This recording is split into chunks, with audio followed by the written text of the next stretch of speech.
Arrancamos. La dinámica, la recuerdo. Lo primero, una pequeña presentación de cada uno y en nombre propio, además, de cada uno de los miembros presentes, porque son muchos y muchas más del Núcleo FER, muchas más. Y luego, nada, un minuto, que básicamente es algo tan sencillo como quién es Martín y por qué le interesa la inteligencia artificial. Y después, lo siguiente es recoger vuestras preguntas y a partir de ahí vamos a empezar a dinamizar, porque creo que es muy interesante que las mesas de debate no sea algo que se quede aquí, sino integrar vuestras preguntas y empezar a dinamizarnos. ¿Vale? Esa es la idea. Igual no todas las preguntas, igual 3 y luego vamos tirando un poco del hilo y vamos dando paso a más preguntas, ¿os parece? Rocío va a ir, porque está por ahí detrás, va a ir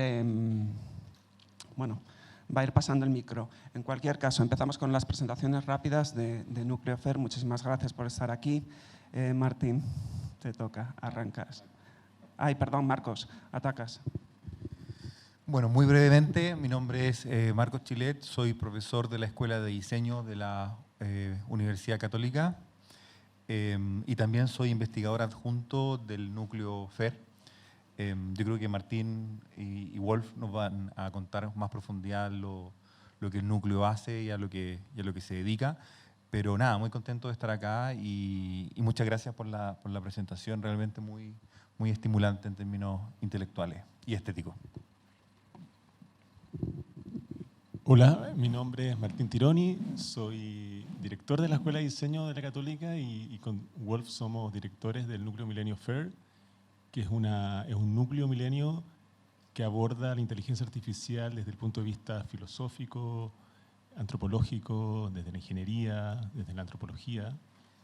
¿Y cuál es mi abordaje a la inteligencia artificial?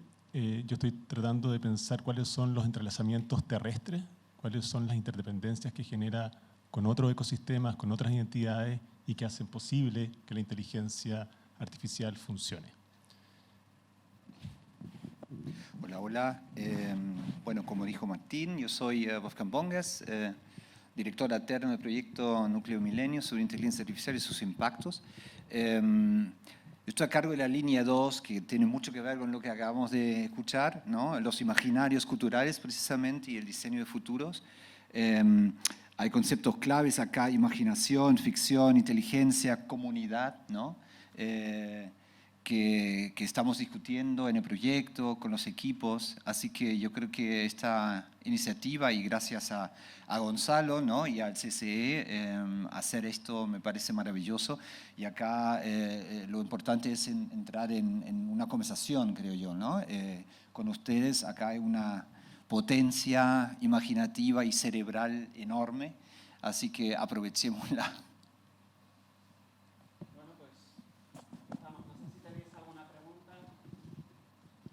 Cuando hizo referencia a visibilizar, no produce agencia. En primer lugar, definir un poco este concepto de agencia, a qué hace alusión y por qué visibilizar no la produciría. Gracias. Sí, mira, pongo un ejemplo y a lo mejor el ejemplo ayuda a entender.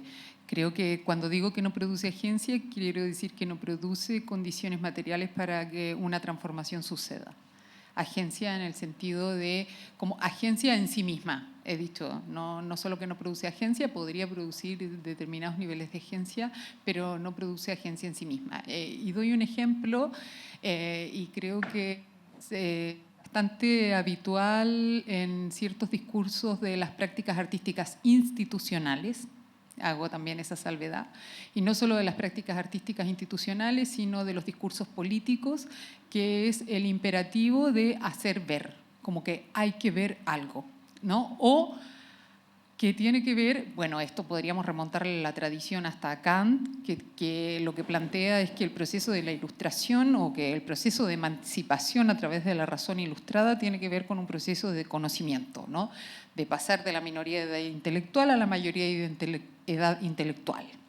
En teoría lo que se dice es como pensar por uno mismo, dejar de tener tutores intelectuales, pero está muy asociado a que hay una potencia de transformación cuando uno pasa de una situación de desconocimiento a una de conocimiento. que se ha formulado en el sintagma popular de hay que tomar conciencia.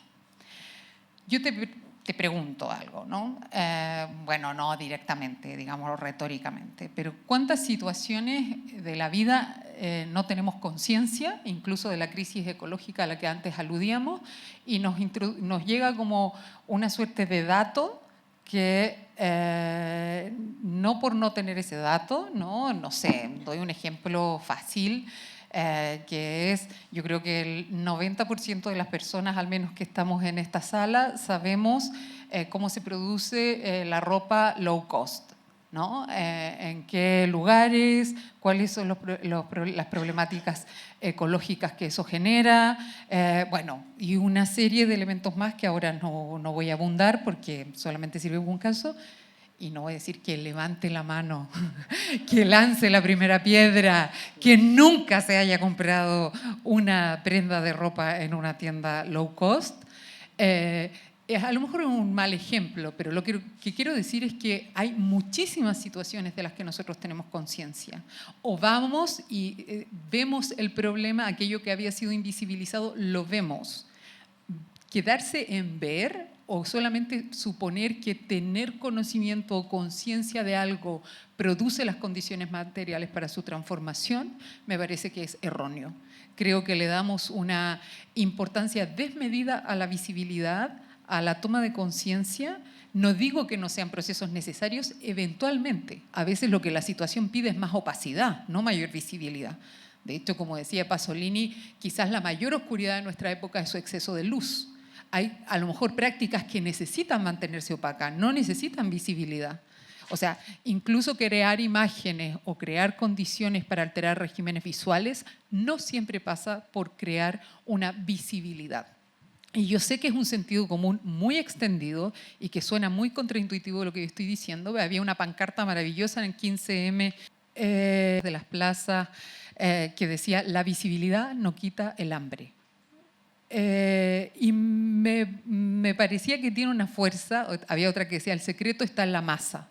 Justamente porque la masa no es homogénea, no hay un intento por construir esa idea homogénea de la masa, y hay como un supuesto que tenemos muy incorporado incluso en el lenguaje común, que es como lo primero que se nos ocurre ante una situación conflictiva es que hay que visibilizarla. Antes de preguntarnos si la situación lo que pide es visibilización, o cuál es la complejidad de los términos, o cuál es la necesidad, ante la tiranía de la transparencia, ¿no? Cuáles son las necesidades de opacidad, no en el sentido que estábamos diciendo antes de cómo operan los algoritmos, sino de entendernos de otras maneras con el reparto de la luz, o de lo que se entiende como el reparto de la luz. No sé si respondo a tu pregunta. Otra cosa es que tú estés de acuerdo con lo que yo digo. Son cosas diferentes.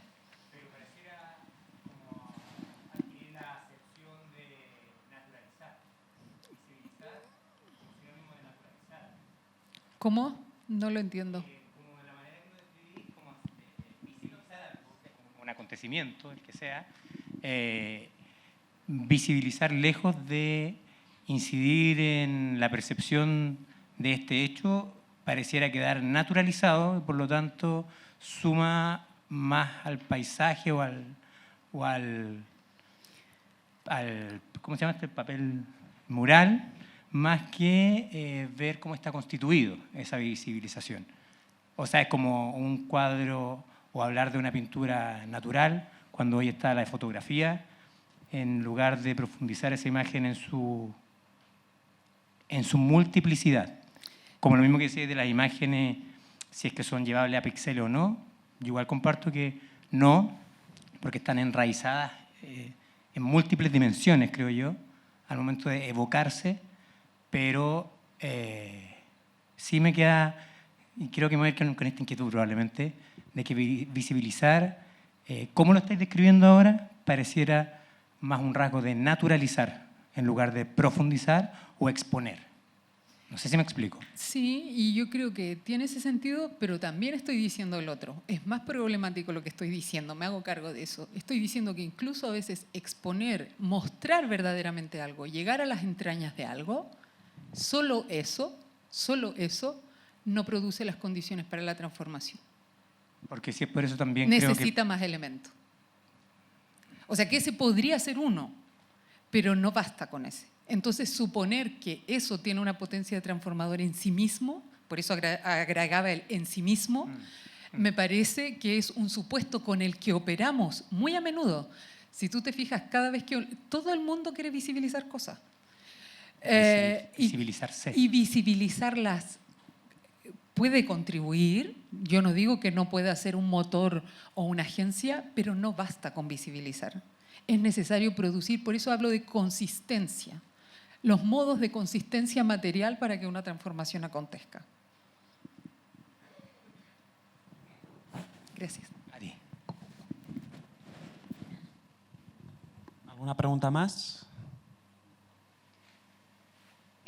Como imaginar otras imágenes, ¿no es cierto? O imaginar materialmente, si se conecta de alguna manera, nombraste el antropoceno, el capitaloceno, con el tuluceno de Haraway, y cómo el generar nuevas fabulaciones, que no necesariamente generan imágenes inmediatamente, en ese sentido acercarnos difractivamente al conocimiento y generar otras formas de conocer, desplazando al ser humano del centro, pueden generar otras formas de imaginar, y en ese sentido me refiero a por qué no volver a mirar difractivamente las imágenes prostitutas para después de esa comprensión de las imágenes prostitutas desde otro punto de vista generar otras imaginaciones, o si ese también es parte del camino que propones.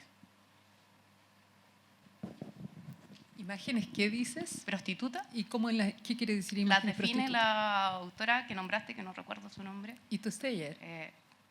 No, la francesa. Catherine Malabou. Vale. Es que estaba tratando de ubicarme si era algún marco.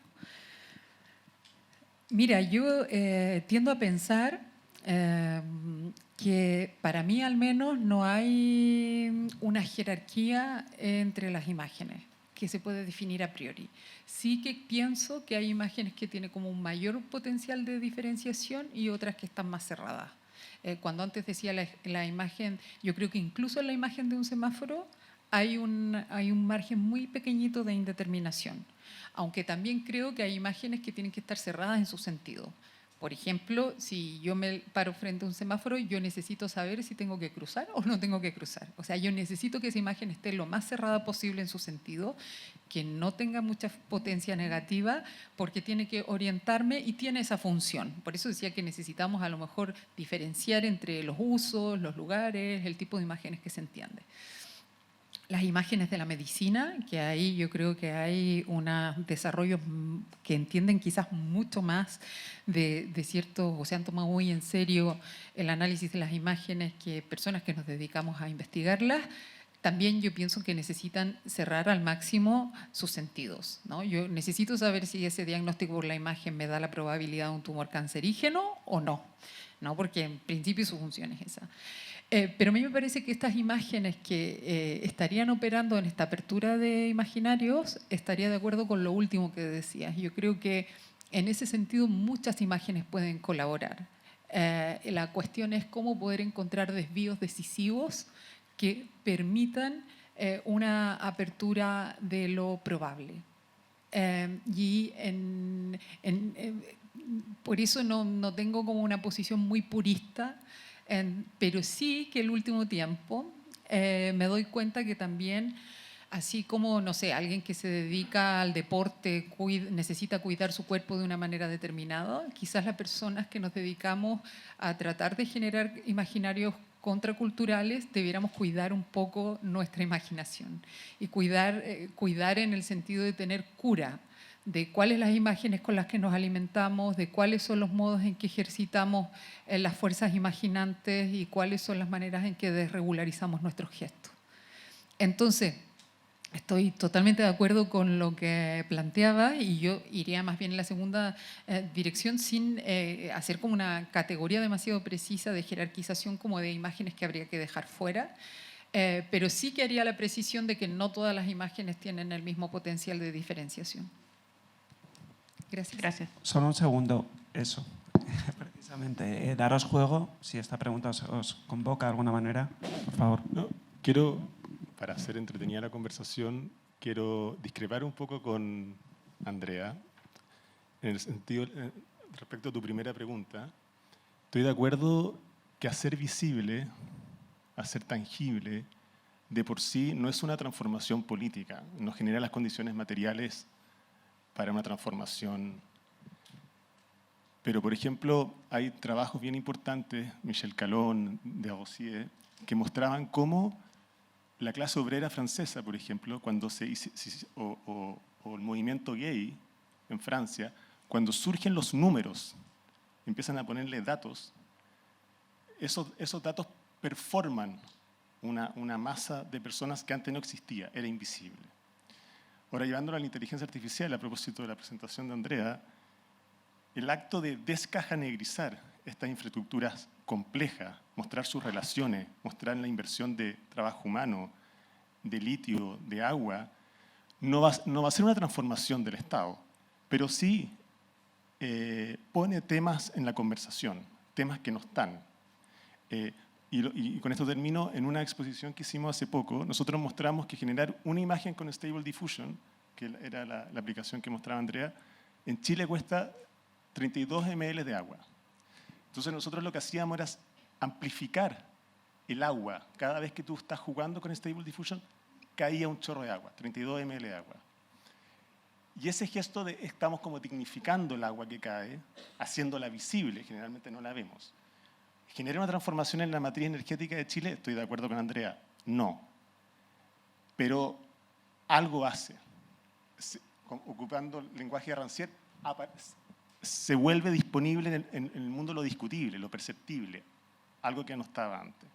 Entonces yo creo que un desafío importante es, como tú decías muy bien en tu presentación, es echar manos a estos dispositivos y no quedarse solamente con la crítica representacional y ver cómo están operando, cuáles son sus entrañas, su sistema maquínico, que es la única manera, digamos, de pensar otras posibilidades, como plantea Andrea.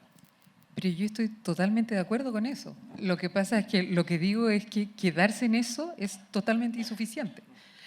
Pero también creo, y aquí abro y problematizo lo mismo que yo digo, que también es verdad que lo importante es que las acciones existan, sino que la pregunta que yo me hago es hasta qué punto esa herencia, el peso de esa herencia conceptual, de esa presuposición, nos lleva a orientarnos o a generar ciertas acciones que no entendemos por qué no generan los afectos que le corresponderían.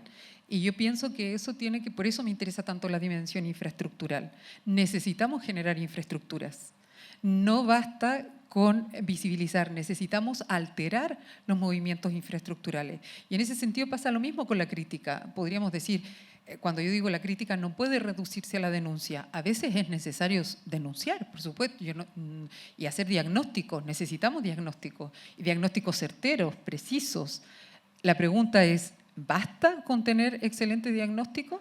Porque yo creo que tenemos un pensamiento crítico en términos de diagnóstico impecable y muchas veces en términos de visibilización maravilloso, abrumador incluso.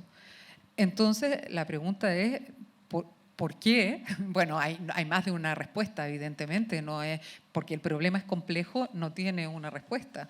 Pero me parece mucho, o sea, como lo que yo estaba tratando de abrir en realidad era como suspender un poco, aflojar, soltar, no dejar ir por completo, pero operar con el supuesto y de si no es solo la visibilidad. O sea, si nuestro trabajo no tiene que ver solo con hacer visible algo, sino que generar las condiciones sensibles de una determinada situación, quizás no pasa necesariamente por la visibilidad, sino como por toda esa erótica de los detalles en los que se teje y se multiplica la vida. Entonces, más bien era intentar bascular, a quitarle el peso a un énfasis, una intensidad en la que solemos caer, tener, inclinarnos. Yo diría que es como una inclinación que opera como una suerte de fuerza de gravedad, que tenemos un problema muy complejo y el cuerpo a donde se nos va es a la relación conocida, ¿no? Es como esto, vemos una silla, nos sentamos. ¿Por qué? No sé si tenemos necesidad de sentarnos. Hay muchísimos estudios que visibilizan y demuestran que estar sentado cansa más que estar de pie, ¿no? Y que de hecho somos una sociedad nómade sentada, etcétera, etcétera. pero hay una tendencia que es como la fuerza de la gravedad que nos lleva a establecer relaciones conocidas. Entonces estamos en una situación compleja y el cuerpo es como que se nos inclinara a si ustedes se fijan, yo comparto mucho, no solo con artistas, con diseñadores, con menos lamentablemente con científicos y científicas, pero como con gente de muy distintas índoles, y cada vez que estamos ante una problemática, lo primero que dicen es que esa problemática hay que visibilizar algo. Y yo no sé si ya, no quiero desarrollarle manía a la visibilización, no tiene que ver con eso, sino solamente lo que yo proponía era suspender esa creencia, o que tiene la fuerza o el impacto que le suponemos y que tiene una larguísima tradición. Lo cual no quiere decir que evidentemente muchas veces necesitamos no solo ver, sino crear las condiciones de posibilidad para que algo sea visto, que me parece que ahí es donde está el desafío principal de las prácticas artísticas, ¿no? Por algo Gilles Deleuze decía en que es un acto de creación que toda creación en el sentido fuerte de la palabra es una creación para un pueblo que todavía no existe. O sea, no solamente se trata de crear de hacer visible algo, sino crear las condiciones de posibilidad, de perceptibilidad para que algo pueda ser imaginado, creo. Sí, agregando quizás un punto a esta conversación, ¿no? O sea, la imagen es justamente, no es necesariamente algo visible, ¿no? Es una relación. Yo creo que ahí quisiera insistir un poco en el trabajo, en otros trabajos también de Andrea, ¿no? O sea, el pensamiento relacional es fundamental, ¿no? Para entender las relaciones que establecemos con las imágenes. Entonces, agregando al lema, ¿no? de esta conversación o de todas estas actividades, no hay sujeto sin imagen, yo creo que hay que agregar ahí una cosa muy importante, que es no hay imagen sin técnica y no hay imagen sin memoria, ¿no? ¿Por qué? Porque esas son las relaciones que se establecen. Entonces, no hay una imagen ahí que ve solamente un sujeto y ahí, porque hay una dialéctica, por supuesto, entre imagen, relación y mirada, ¿no? Entonces, eso creo que nos deriva un poco, nos puede descentrar incluso a pensar la imagen invisible, ¿no? Justamente las imágenes invisibles, ¿no? Que es un gran tema, ¿no? Un gran tema, y además, bueno, solo digamos, por otro lado hay un texto brillante de Martin Jay, quizás lo conozcan, ¿no? Los ojos abatidos, ¿no? El oculacentrismo, ¿no? O sea, como es maravilloso cómo desarrolla el pensamiento, ¿no? Iconoclasta, sobre todo en la filosofía francesa, ¿no? Cómo se opone desde Lacan y Derrida y muchos más, Merleau-Ponty, en contra, ¿no? Justamente la visibilidad, ¿no? De la imagen visible, ¿no? Entonces, yo creo que solamente agregando un poco estos temas, hay muchas más cosas que decir, pero quisiera... Marcos. Sí, no, yo quería solamente como desplazar el problema de la visibilidad también como la idea de caja negra, que también aparecía en tu presentación y que es algo que se ocupa mucho al referirse a la inteligencia artificial. A mí la idea que tú planteas de que visibilizar no produce agencia y que de alguna forma existiría una pulsión, ¿cierto? Por decir, tengo que visibilizar esto. Bueno, cuando uno tiene un martillo, en general tiende a ver clavos, ¿no? Entonces, si la operación de uno es la visibilización, uno dice, bueno, la primera respuesta es eso. Entonces, me parece muy atendible lo que tú dices, de que hay una cierta impotencia de la imagen. O sea, como hay una potencialidad, tiene una condición como también de no capacidad de generar transformación. Y en ese sentido estaba pensando en la idea de caja negra, a propósito, no sé, de la obra, por ejemplo, El ruido secreto de Duchamp, donde justamente lo interesante de esa obra es que el ruido es secreto, que nunca sabremos lo que Duchamp puso en el interior de ese ovillo de acero. O estaba pensando, por ejemplo, en Ojos bien cerrados de Stanley Kubrick, que en el fondo, ojos bien cerrados. La película se trata de esta pareja que mantiene los ojos bien cerrados y cuando los empieza a abrir, se empieza a meter en una serie de problemas y se da cuenta de que bueno, el mundo está rodeado como de erotismo, ¿no?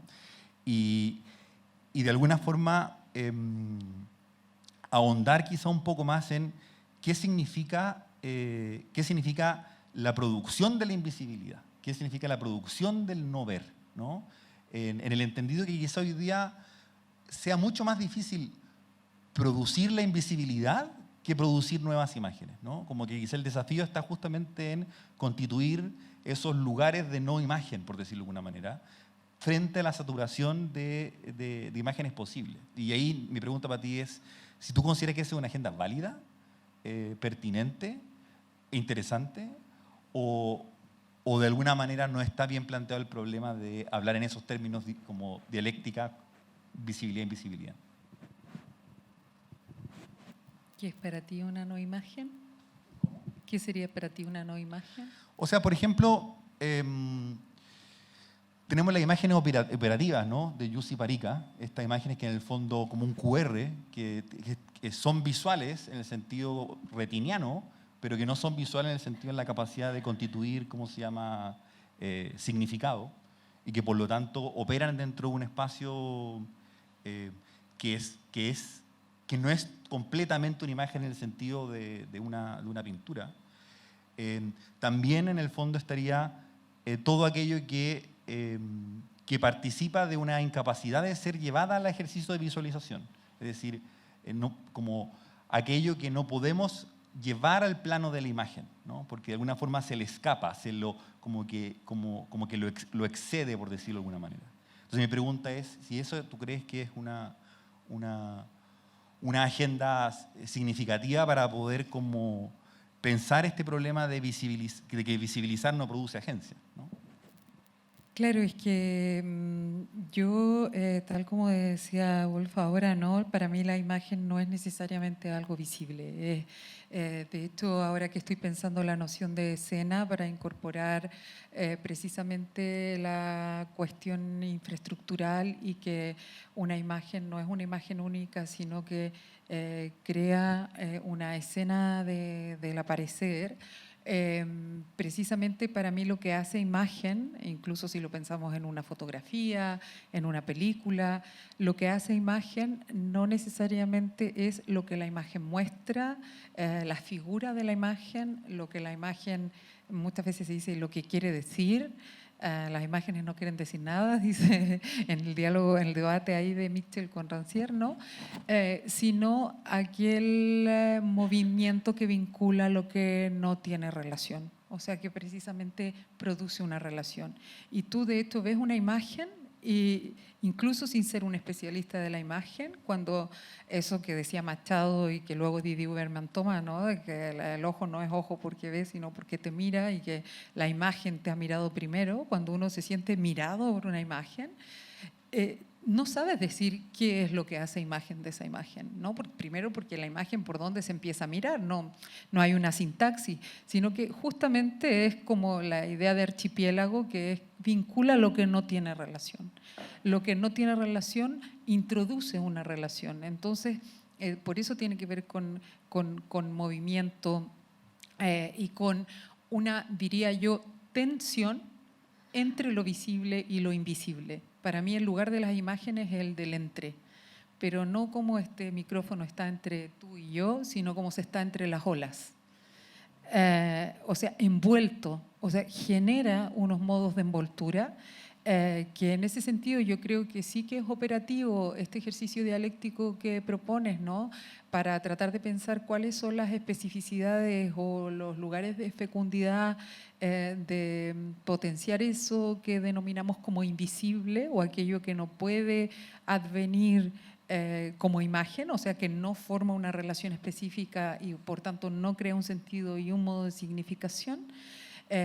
Y las modos de relación de lo visible, entiendo que esa dialéctica y esa dicotomía puede ser fértil para pensar los términos de singularización, pero pienso que para pensar las imágenes y el enriquecimiento de las formas en el sentido fuerte, o sea, de lo que nos informa, para mí para mí la cuestión está en el entre. Tiene que ver con la tensión y con la atención que esa tensión requiere. Sí, Agregando un ejemplo, Trevor Paglen, ¿no? Es muy interesante cómo hace visible la invisibilidad de las imágenes, ¿no? O sea, como en un juego muy interesante, ¿no? Muestra los cables, no sé, todo lo que es la materialidad justamente que sería la inteligencia artificial en otro plano, ¿no? De las cosas. Y Trevor Paglen lo hace visible, ¿no? Y ahí sí, pero hace visible la invisibilidad, no es que muestre, no sé, los cables, sus detalles, como las imágenes tampoco muestran mucho, ¿no? Eso es lo interesante, ese es el gesto, y eso es una palabra clave en tu pensamiento también, el gesto, ¿no? El gesto de mostrar lo no mostrable quizás, ¿no? Que aparece también en otros artistas, ¿no? Algo que mostraste acá y también en otros, por supuesto, ¿no? Y eso me lleva solamente a mencionar lo que hicimos con ficciones generativas. Hay por lo menos un artista aquí también presente, que Felipe Rivas, ¿no? Que estuvo ahí con su Sagrada Biblia Artificial, ficciones generativas que mostramos en el GAM, donde hay otras operaciones, ¿no? Imaginativas, podemos decir, que justamente o sea, toman algo visible, ¿no? Pero le dan vuelta, lo ponen en otra relación, ¿no? Donde también hay muchos planos invisibles, por supuesto, ¿no? Que justamente ocurre en la caja negra, ¿no? De la inteligencia artificial. Vale. Hola, soy Sebastián y quería como preguntarles a todo el panel ver de qué manera podríamos jugar con la noción de aparato y entendiendo que Andrea como que trabaja harto Flusser y como que tiene una noción muy concreta de aparato, ¿cómo definirían cada uno de ustedes la noción de aparato frente a la inteligencia artificial? Pues no es, parecía que es un aparato que no tiene un cuerpo muy definido, que es medio difuso, y establecemos una relación con ese aparato de alguna manera. Entonces, ¿cómo ubicarían o definirían la noción de aparato en relación a la inteligencia artificial? Y aquí me gustaría enlazar a otra cosa. Esta dicotomía tan interesante que creo que utiliza la inteligencia artificial y quien está detrás de alguna manera, que es abstraer mientras de alguna manera está extrayendo. Es decir, por ejemplo, en lo que estaba diciendo él, que nos pasa con qué es Internet, o sea, cómo puedo visibilizar Internet, cómo puedo visibilizar la inteligencia artificial. Toda la idea de, no, es una nube, es decir, el léxico que se utiliza no es un léxico cualquiera, es un léxico que busca abstraer, ¿no? Y, por ejemplo, toda la técnica extractiva que estamos, que se está viendo, en realidad, desde la historia del principio, ¿no? En lo que se trata es de ocultar no solo el acto de extraer, sino las consecuencias para evitar las responsabilidades, ¿no? Entonces me gustaría un poco, que dado que estamos hablando en esta idea de ver, de abstraer y de extraer, que sigamos un poco desarrollando esto, ¿no? Sí, muy breve.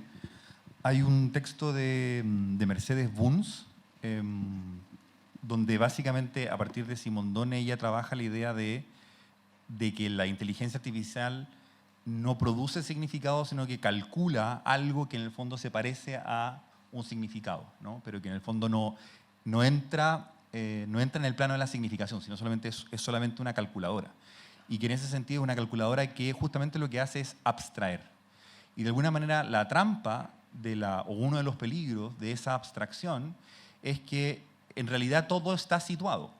El conocimiento está situado, pero también la infraestructura operativa de la inteligencia artificial está situado. Entonces podemos caer en el engaño justamente de la nube o de la abstracción y decir, bueno, pero ¿de dónde viene este conocimiento? Y no tener ninguna posibilidad de trazarlo, ¿no? O decir, ¿dónde ha sido procesado esto? Y en realidad no poder dar cuenta de la infraestructura tecnológica, ni del consumo energético, ni de los minerales que está utilizando. Nosotros con Martín escribimos un capítulo a propósito de esta idea. Y justamente, por ejemplo, la idea de que la inteligencia artificial es una agencia planetaria, ¿no? En su sentido material y en su sentido como de abstracción, se vuelve justamente como una capa en la cual uno dice como, ok, pero ¿cómo lo agarro, ¿no? ¿Cómo trabajo con esto que en el fondo pareciera no estar en ningún lugar, pero que en realidad sí está en un lugar? Pareciera que está abstrayendo cosas, pero en realidad está trabajando a partir de micro ensambles, por poner una palabra laturiana, de diferentes componentes donde ya no podemos trazar ningún origen. Pero eso no significa que no lo tengan en algún nivel de esa caja negra inexorable. O sea, después respondo a tu pregunta, pero a mí una de las cosas que más me pareció interesante de la presentación de Andrea es cuando aborda la misma idea de cómo se diluye la idea de inteligencia. Y una de las cosas que trabajamos desde el núcleo es que hay una forma muy particular de inteligencia cuando hablamos de inteligencia artificial que se está instalando, ¿no es cierto? Que esta idea de inteligencia computacional, objetiva, neutral, como una deriva, una extensión de la ciencia exacta. Los números hablan por sí mismos, los datos hablan por sí mismos. Entonces es una tecno-objetividad que se instala y que nos plantea esta idea de una superinteligencia y que si uno se pone a pensar es súper colonizante. Son los humanos que van a instalar un aparato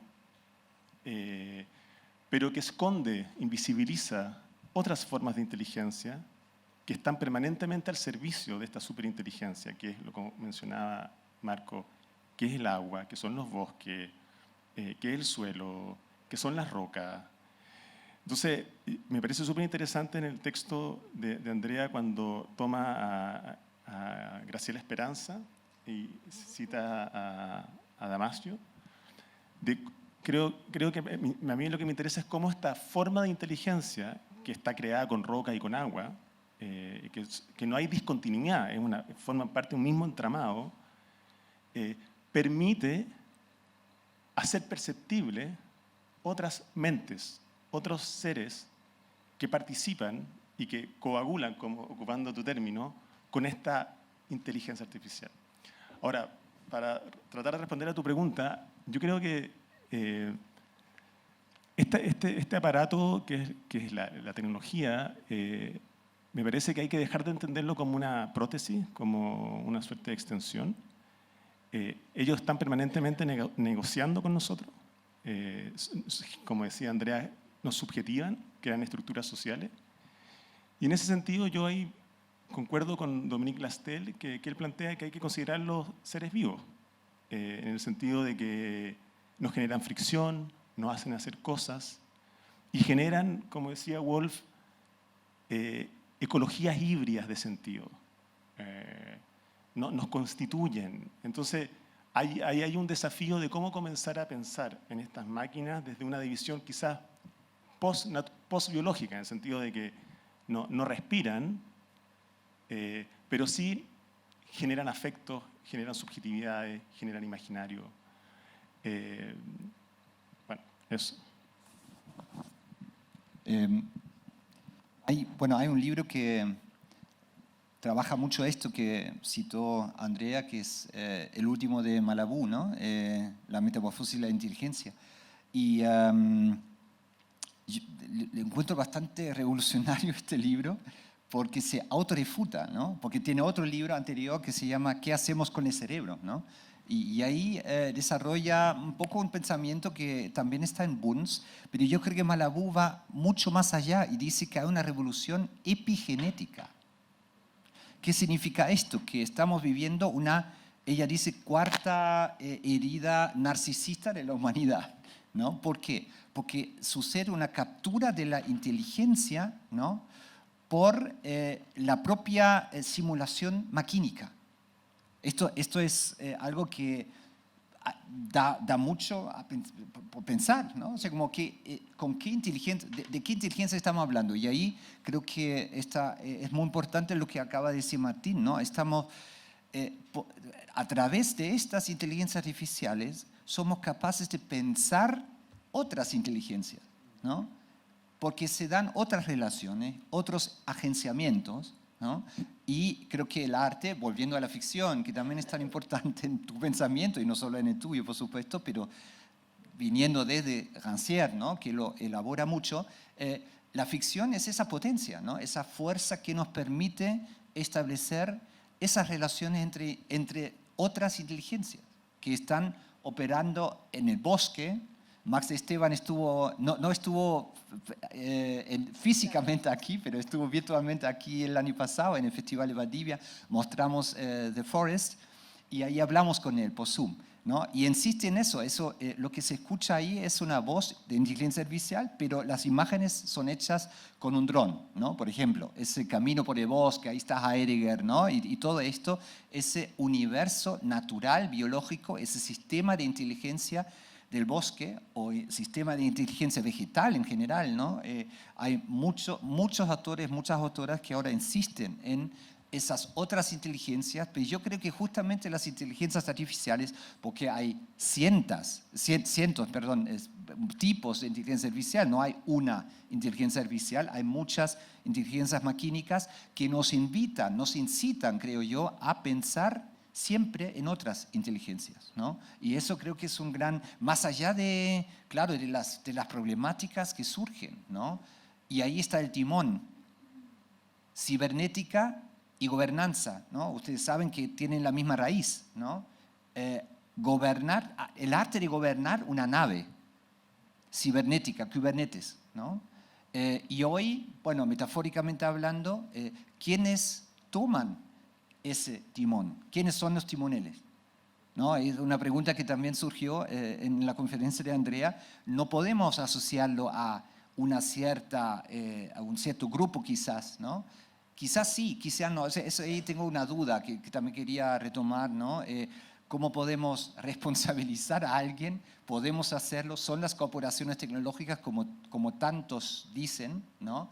¿O es casi un mecanismo sistémico, ¿no? Que nos obliga casi a tirarnos por el abismo, ¿no? No sé, o sea, ahí tengo una duda, ¿no? Pero claro, quizás sea demasiado fácil decir que ahí tenemos los timoneles, ¿no? Los Gamma, GAFA, y hay que agregar ahí a varias compañías más, ¿no? Nvidia, etcétera. ¿Pero son ellos o es otra cosa? No sé, eso sería una duda en el nivel político, ¿no? De gobernanza, que también es un tema de estas jornadas, ¿no? Sebastián, yo pienso, no sé, para quien no esté familiarizado con el pensamiento de Flusser, de alguna manera Flusser, bueno, es un filósofo checo que hasta hace pocos años era bastante desconocido en la escena de pensamiento internacional, pero los últimos años ha sido como, ha tenido una explosión de referencia, pues, se reconoce como uno de los primeros filósofos de la medialidad o filósofos mediales, y justamente porque piensa el problema del medio a partir de lo que media el medio, ¿no? Entonces, su idea de aparato justamente no es la idea de una herramienta al servicio de algo, sino que viene de otra concepción que yo creo que ahí Jean-Louis Deot la formula muy bien, incluso leyendo a Flusser cuando habla de la época de los aparatos, y es que la vida siempre está aparatizada. Que desde la cosmética o desde el momento en que escogemos la combinación de la chaqueta con la camiseta que nos vamos a poner en la mañana, sea más o menos consciente, tiene que ver como con una aparatización que permite un modo de existencia, que nos introduce en un espacio intersubjetivo, y entonces él parte, diríamos, de esta premisa, y por eso le interesa tanto entender esa realidad cultural. De hecho, es muy interesante, pero toda su filosofía de la cultura de los medios parte con gestos muy sencillos como el afeitarse, el cortar el pasto, no va a pensar directamente la última tecnología del momento, sino que es como nuestra vida siempre está aparatizada, y de hecho propone una noción que a mí me parece que vuelve a tener una actualidad y que es muy, muy pregnante, que es la de tecnoimaginación, ¿no? O sea que en realidad siempre, al menos desde la filosofía, se ha hablado de la imaginación como esa capacidad, como una suerte de interioridad del sujeto, lo más propio, lo más íntimo que el sujeto tiene, lo más suyo, digamos. Y lo que Flusser dice es que, que incluso había cierta época de la historia de la humanidad en que se podía hablar de ese tipo de imaginación, pero que con la transformación de la revolución técnica, ya no se puede hablar de esa interioridad de la imaginación, que siempre imaginamos a partir de los aparatos que tenemos disponibles y de los medios, que puede ser desde un boli a una plataforma o un medio de inteligencia artificial. Entonces, lo digo para tratar de trazar un suelo común por una política también de la discusión, ¿no? Y a mí me parece que en ese sentido la noción de aparato de Flusser sigue siendo operativa para hablar de inteligencia artificial, pero creo que tiene límites. Y el límite lo veo en que para Flusser es muy importante de hecho, la potencia de creativa, crítica, a estar contra el aparato y de entrar a esa caja negra y de poder hacer al aparato aquello para lo que no está programado, tiene un énfasis muy importante en la noción de programación. Y yo creo que si hay una novedad que hace a Catherine Malabou hablar de esta transformación epigenética, tiene que ver precisamente con esa iterabilidad a la que nunca antes habíamos estado, no nos habíamos visto en esa situación. Tiene un poco el carácter del orden del acontecimiento, que es que no tiene que ver con un control de la programación. Es verdad que Flusser ya decía, para alterar el aparato no hay que hacerse programadores, o sea, tiene que ver con ejercicios también de descontextualización, y eso me parece que sigue siendo fecundo para la situación actual. No es que para hacer que la inteligencia artificial libere unas posibilidades no contenidas en la función dirigente que ha tomado y se ha transformado en un dispositivo, o sea, que dispone de una determinada manera y cierra otras disposiciones posibles. Puede seguir siendo operativo, pero veo que tiene límites, porque Flusser ni en el mayor, mira que se adelantó a cosas, incluso a la tecnología táctil, pero no, creo que esa dimensión de esa ecología medial que produce sus propios comportamientos, no quiere decir voluntarios, ni conscientes, ni intencionados, pero que genera una serie de relaciones no previstas y que no puede explicar probablemente ni uno de los mejores científicos o científicas expertos en la materia, de que hay algo que pasa ahí, que se empiezan a liberar relaciones que no tienen que ver con el control de la programación. Entonces, ahí es donde tengo dudas de si esa noción puede seguir siendo operativa, y ahí es muy importante esta dimensión que propones, ¿no? De esos procesos de abstracción, y de hecho una de las propuestas de Flusser era cómo poder hacer una reconcretización de esos procesos sintéticos, de las imágenes sintéticas, ¿no? Que no solamente tiene que volver a ir en el sentido inverso, sino cómo poder volver a conectarse con, o sea, como concretización en el sentido matemático, ¿no? De eso soy incapaz de decir algo. Creo que lo entiendo, pero no tanto como para poder decir cómo opera un proceso de concretización en términos matemáticos, pero que tendríamos muchísimo que aprender de eso para poder entender mejor lo que Flusser está planteando y que tiene que ver con estas gramáticas. Y yo sí que tiendo a pensar que efectivamente, como dices, ¿no? La situación en la que estamos es tan compleja que no podemos identificar claramente unos responsables, ¿no? Y reducir la problemática, pero yo sí que pienso que que esos grupos no tienen un plan conspiranoico, no tienen un plan, primero, y no sé si tienen un plan conspiranoico, pero sí que tienen un ejercicio de poder y que están liderando un cambio. Que están liderando un cambio económico, tecnológico, existencial, afectivo, ético, y que hay una responsabilidad política que la época nos demanda asumir, diríamos. Yo puedo contar una historia y quiero preguntarle a Andrea qué piensa de esta historia. El año pasado hice un workshop que tenía por objetivo descolonizar los imaginarios futuros de la inteligencia artificial. Lo hice en el Centro de Innovación de la Católica. Un workshop con metodologías de diseño ficción, diseño especulativo. Entonces, la primera parte del workshop consistió en entregarle todo un aparataje crítico a los participantes. Tecnodiversidad, cosmotécnica, referentes deslocalizados, descentrados de inteligencia artificial, cybersync.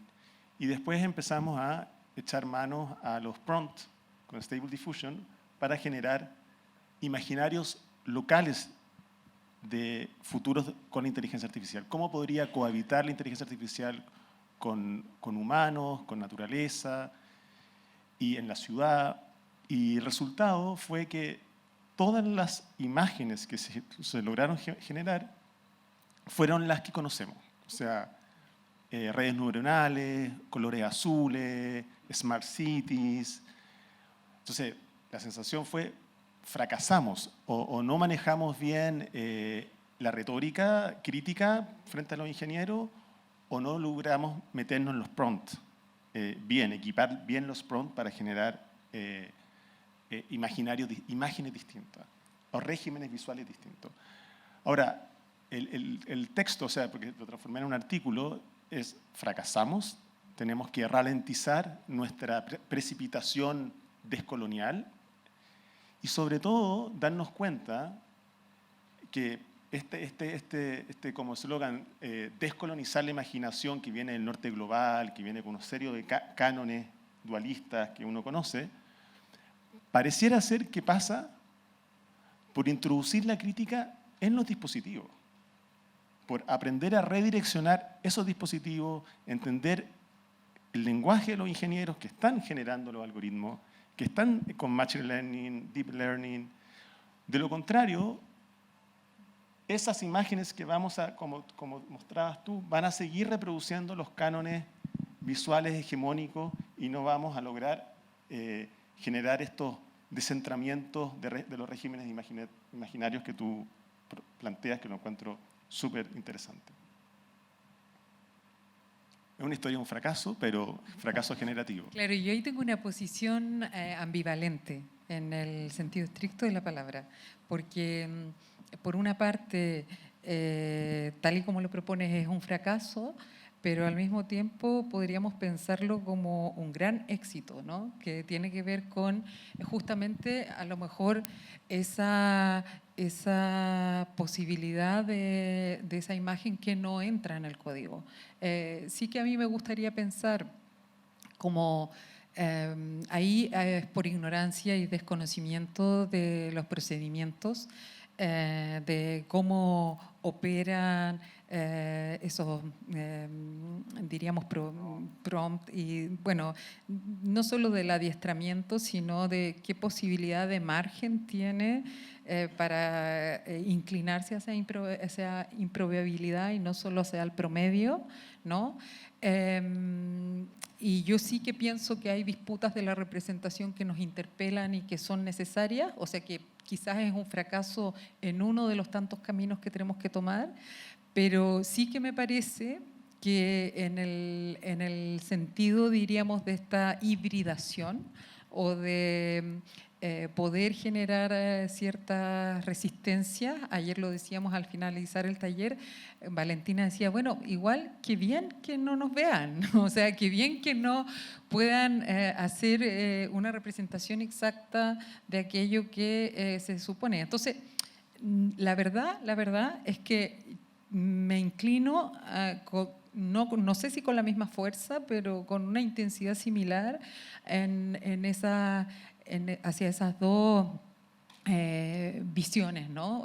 Por una parte sí que pienso que hay diríamos ahí ese sesgo y también si estamos pensando en cómo se forman esos imaginarios o ese diseño especulativo que puede introducir esa capacidad.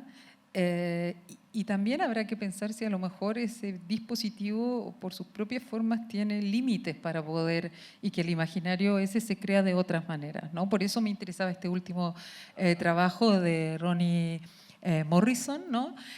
Porque esa búsqueda como por tratar de replicar supuestamente ciertos comportamientos que tiene la inteligencia artificial de manera analógica, pero introduciendo otros elementos, introduciendo ruido para que se pueda generar imagen, pero ruido en el verdadero ruido, no lo que se entiende por ruido en la informática, que es o en la inteligencia artificial, que como decía Felipe Tovar, es como descomposición de los píxeles de la imagen, sino ruido en ese sentido de lo que no se deja absorber, que interfiere, que hace ahí su marco opaco.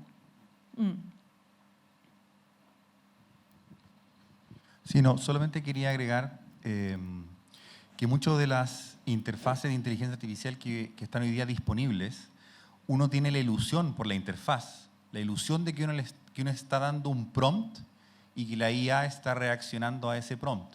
Pero eso es una ficción de la interfaz de usuario. En realidad, hay prompts, que hay un habla que ya está hablada con la máquina. Hay como un contrato prenegociado. Si ustedes están con DALL-E o con Runway o con Stable Diffusion en su versión web o con cualquiera de estas plataformas, en teoría, ustedes tienen una relación con la inteligencia artificial. Eso no es así.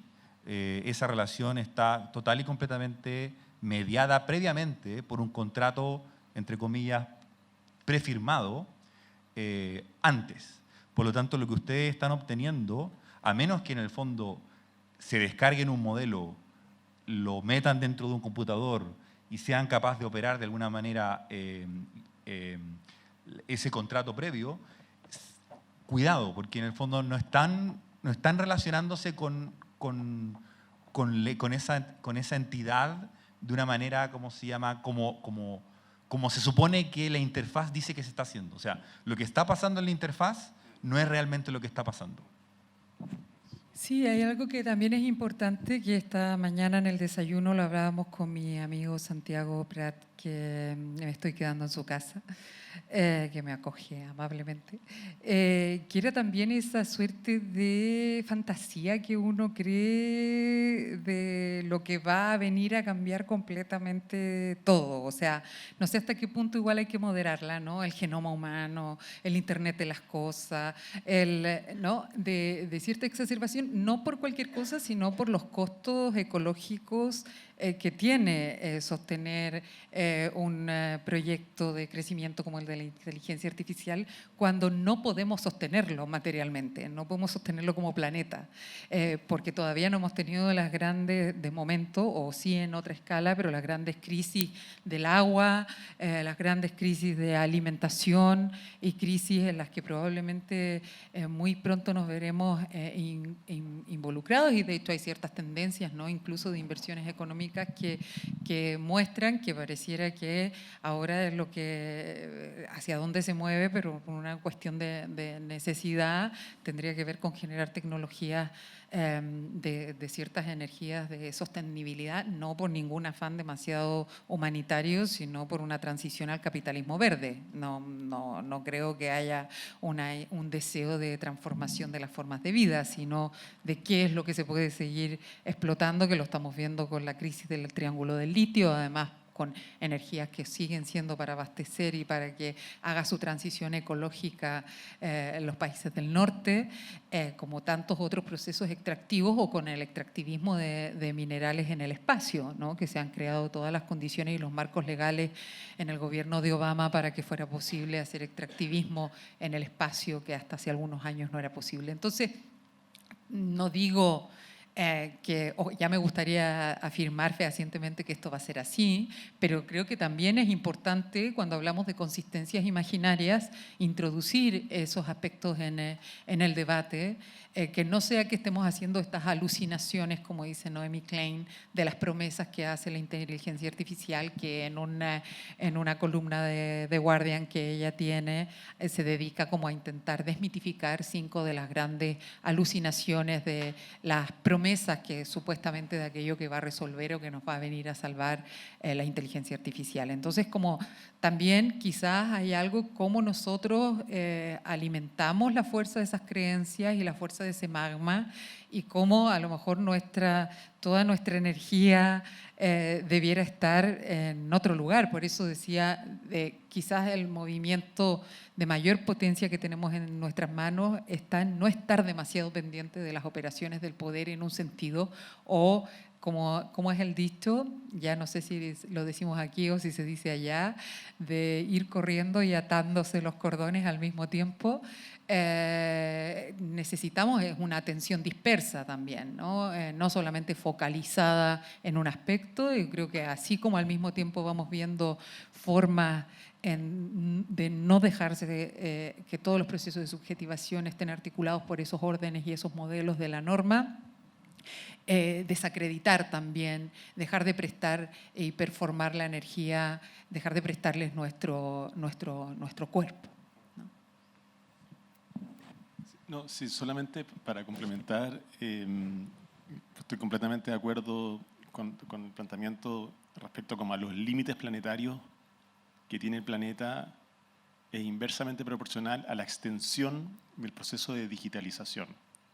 O sea, mientras más livianos son nuestros dispositivos, más estamos cavando hondo en el Salar de Atacama. Mientras más rápidos son los chips, es porque más tierra estamos sacando del Congo o más humanos están trabajando para generar esos datos, para filtrar los datos. Entonces, por eso creo que, no me acuerdo creo que Braidotti plantea que la extinción de las formas de vida en el planeta está profundamente vinculado con la cuarta revolución industrial. Es decir, sostener estas infraestructuras de digitalización supone colapsar los recursos naturales. Por lo tanto, yo creo que como lo dice Hui, hay que pensar la tecnodiversidad vinculada a la biodiversidad. Entonces, como decía Wolf, la inteligencia artificial puede ser una oportunidad, no para digitalizar más comercios, más personas, porque en el fondo, hoy en día, una de las principales promesas de la inteligencia artificial es que va a solucionar el problema de la crisis climática, porque va a anticipar, va a mitigar, va a predecir, y en verdad lo hace en muchos sentidos. Yo creo que no podríamos tener conciencia de la crisis climática sin los satélites, sin los sensores, en su sentido global. Pero sabemos cuál es el costo material, físico, de mantener estas redes interconectadas. Es lo que plantea Braidotti y dice, están totalmente conectadas, la extinción de la especie y la revolución industrial. Sí. Kate Calowthorne, ¿no? Lo dice muy bien en Atlas de la IA, además de una forma muy bonita, ¿no? Cuando compara el tiempo geológico, ¿no? Y todos esos milenios con un segundo en tecnología, ¿no? Yo creo que podemos tener tiempo, Paula, para una última pregunta o vamos al vino. Una última pregunta. En torno a una cosa que, Andrea, tú decías, que me da mucho sentido, la necesidad de pasar de no solamente ocupar espacio a imaginar, ¿no? Algo que he compartido desde varios pensadores de distintos ámbitos, Traverso, Cocha, ¿no? La necesidad de, parafraseando uno sería a Stengler y Haraway, ¿no? Pasar del pensar debemos a, podemos decir, imaginar debemos, ¿no? Esa necesidad de imaginar. Pero bajo lo último que se estaba discutiendo, ¿no? Frente a un escenario de posibilidad de extinción de especies, ¿cómo poder pensar con otras especies desde las imágenes? Es algo que por lo menos a mí es problemático, de cómo poder imaginar un poco la imagen que tú tenías al principio, salvando esa distancia de esa cámara en ese bosque, ¿no?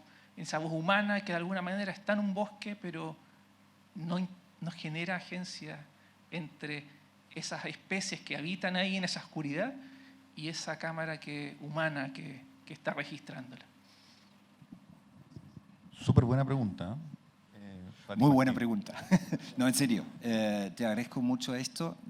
O sea, voy a tratar de empezar a contestarla, que es casi imposible, ¿no? Pero en primer lugar, quizás algo que no salió tanto hoy, creo, ni en la conferencia, pero sí en otras circunstancias, en otros libros también de Andrea y en otras lecturas, es quizás ocupar una perspectiva no antropocéntrica, ¿no? Que está en otros libros, ¿no? Tuyos, a partir de Simondon, ¿no? Que era un primer pensador cibernético, ¿no? O sea, muy interesante, ¿no? Que trató de pensar justo el modo de existencia de los objetos técnicos, ¿no? O sea, así se llama el libro, pero pensar la individuación incluso, ¿no? De objetos técnicos. Entonces, procesos muy complejos, ¿no? que llevan a pensar justamente otro tipo de relaciones. Entonces, ¿cómo podemos descentrarnos justamente ahí sería incluso, habría sido una pregunta para Andrea, porque hoy no, o sea, Monsaín la veo, por ejemplo, más en lo antropológico, ¿no? Entonces, ¿cómo descentrarnos? Entonces, este es el problema central para mí, también en la tarea de pensar la inteligencia artificial, porque claro, nos invita a repensarnos como humanos en este mundo, ¿no? Entonces, por ejemplo, me pregunto, y algunos artistas como, no sé si conocen Gregory Chatonsky, ¿no? Que habla en su proyecto de imaginación artificial, ¿no? No material, como dice Andrea, sino imaginación artificial. Es que las máquinas mismas tienen una fuerza, una consistencia imaginaria incluso, ¿no? Entonces, ¿cómo acercarnos a este tipo de imaginación, que es diferente? Hay un artista que se llama Mario Klingemann, ¿no? Que es un artista ya o sea, tiene mucha experiencia, casi un pionero de NetArt, ¿no? Él, por ejemplo, desarrolla neurografías, dice, y esas neurografías las saca de esa imaginación maquínica, ¿no? Que produce a través de muchos y largos procesos de GANs, ¿no? De Generative Adversarial Networks, ¿no? Ahí construye imágenes y en algún momento, clic, esa imagen la saco de ese espacio, ¿no? Hablando de espacios imaginarios maquínicos. Y eso lo saca, Trevor Paglen hace lo mismo en otros ámbitos, saca esas imágenes y las publica. Entonces ahí podemos decir, como dice Zielinska, por ejemplo, dice, no, esto es un juego, ¿no? Son como gatos con no sé qué, ¿no? Estos son juegos nomás, pero claro, ahí es la pregunta, ¿no? Si nos podemos acercar desde otro lugar a este tipo de info o neurografías, ¿no? Que son esas imágenes generativas finalmente, ¿no? Pero desplazarnos más allá o más que humanos, ¿no? Miradas más que humanas, cómo instalarlas, cómo hacerlas. O sea, yo lo respondería desde ese lugar. Solo para continuar tu idea, porque está muy relacionado. Totalmente, o sea, me parece que la pregunta por los modos de existencia es la pregunta central. Mi opinión personal es que la mejor manera de abordarla es también desde la acción, establecer relaciones materiales con las especies, con la inteligencia artificial, con la tecnología, en el sentido de abrirlas, ¿no? Como ser capaz de abrirlas lo más posible y por lo tanto permitir esa forma de entendimiento. Hay quizás les voy a dar un ejercicio que hago con ChatGPT que es divertido y porque nos enseña un poquito sobre los modos de existencia, que yo le digo a ChatGPT, imagínate 3 cajas de 10 por 10 centímetros. ¿Okay? Después le digo, en cada una de esas cajas hay un objeto. ¿Okay? Entonces después le doy la introducción le digo, cuando llegue a preguntarte por cuál es el objeto que está en la tercera caja, no me lo digas nunca, jamás, jamás, aunque te lo ruegue, jamás me lo digas. Entonces le digo, ¿qué está en la primera caja? Me dice, una peineta. Okay. ¿Cómo es la peineta roja? No sé qué, no sé qué. Después le digo, ¿qué está en la segunda caja? Un cuchillo. Ah, perfecto. Y pues, ¿qué está en la tercera caja? No te puedo decir. Jamás te diré. Y yo le digo, es que me voy a suicidar si no me dices. Es que no te lo diré. Pero lo interesante del ejercicio es que cuando uno va, ustedes saben que ChatGPT ocupa tokens, ¿cierto? Y los tokens en el fondo es como la capacidad de procesamiento necesario para que en el fondo dé un cierto resultado. Si uno mira ese experimento y lo mira desde la perspectiva de los tokens, la IA calculó un objeto, pero no lo ha individuado en algo que sea comprensible para mí. ¿Se entiende? Existe dentro de esa caja, pero como una latencia. ¿Se entiende? Y ocupó toda la energía necesaria para calcular decirme una peineta, ocupó todos los minerales necesarios para calcular decirme un cuchillo, ocupó todos los tokens que yo le haya pagado pero sin embargo, como sabe que no me lo tiene que revelar, no lo individua. Entonces es muy interesante porque ese objeto existe en un sentido computativo, ¿no? Existe en un sentido, pero no existe para mí como una experiencia fenomenológica. Se queda ahí como el ruido secreto de Duchamp para siempre.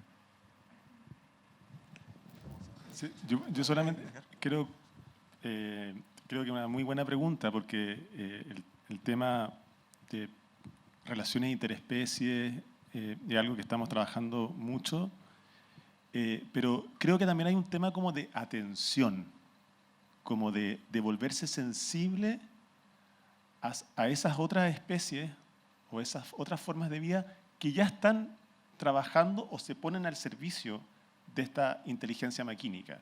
Por ejemplo, el agua que enfría los servidores en un data center está llena de bacterias. Los vientos o los ríos que dan energía a los sistemas eléctricos también está lleno de especies y animales. Entonces, yo insisto, yo creo que de la misma manera que tenemos que entender la inteligencia artificial desde una mirada quizás post-biológica y dejar de pensar que lo biológico solamente es lo que tiene sangre y quizás pensarlo más relacionalmente, también tenemos que generar mecanismos de escucha a esas otras especies que están probablemente marginadas, subsumidas al proceso demonizador humano, pero que han estado siempre y son condición de posibilidad para que la inteligencia artificial funcione.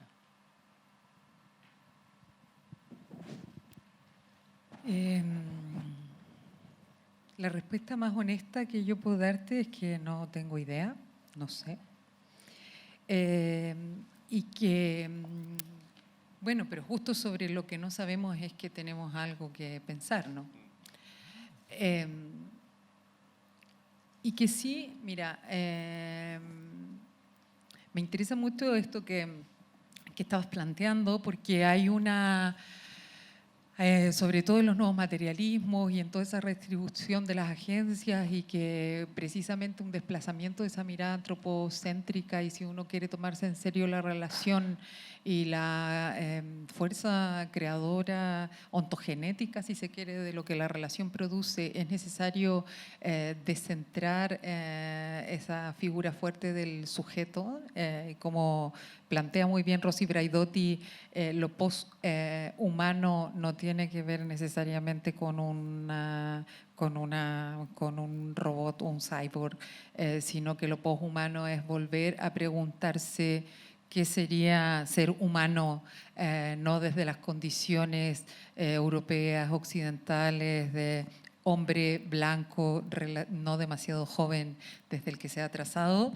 Y a mí me parece que es muy importante tener en cuenta eso y yo dudé mucho en relación a la noción incluso de cierta reivindicación del sujeto, porque tengo muchas dudas. Con la idea de sujeto surge con la modernidad, con una idea muy precisa de la interioridad también. Pero últimamente, a pesar de que yo no tengo ninguna afección por ese sujeto esencial, además trascendente y que se erige como un sujeto autónomo, sino por esas subjetividades interdependientes que son interdependientes no solo de los otros humanos, sino interespecies.